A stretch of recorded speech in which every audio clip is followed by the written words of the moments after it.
Shouting and anger filled tonight's Fort Worth City Council meeting. Community members demanded transparency and, in one case, body cam video following 4 police-involved shootings in the month of June. The most recent, Sunday's fatal shooting of a 20-year-old suspect who was wanted for aggravated assault with a deadly weapon.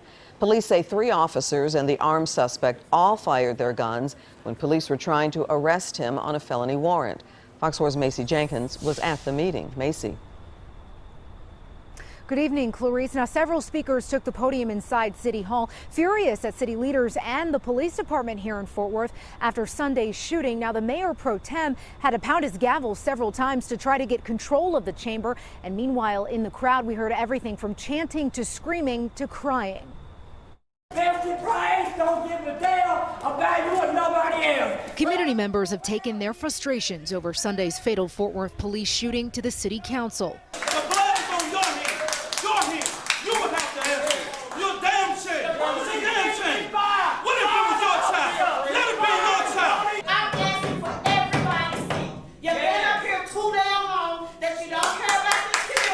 The message from speaker after speaker was loud and clear. Release the body camera video showing the interaction between police and 20-year-old JaQuavion Slaton.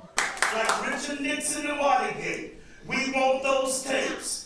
Fort Worth police say late Sunday afternoon they had been watching Slaton and were going to arrest him on an outstanding felony warrant. They say he was in a car with 2 other people that they pulled over. Slaton, who they say was armed with a handgun, ran from officers who then found him hiding in a white flatbed pickup truck in someone's yard. They say he refused officers' commands, and as they were trying to break out a window to get to him, he made an overt move. Officers feared for their lives. Police say 3 officers and Slaton all fired their guns. The arrest warrant was from the UT Tyler Police Department, where Slaton was wanted for aggravated assault with a deadly weapon.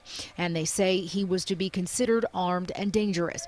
Bishop Mark Kirkland says he showed up in the Stop 6 neighborhood that night when the details about the officer-involved shooting were still unclear. The number one thing is transparency. Manny Ramirez, president of the Fort Worth Police Officers Association, says the release of evidence from the department has been timely. The important thing is the true story, and I think the police department has done a good job of getting the facts out there as quick as they could. Community leaders like Kirkland say it's difficult for some people in Fort Worth to accept a police narrative without proof from a body camera. If you're not ready to release it to the public, get 10 or 15 trusted members of our community, take them into a setting, show them the tape, where we could try to ease some of the tension in our community. Ramirez says people shouldn't only be focused on the body camera video, but the facts of the case as a whole. It's a very long process.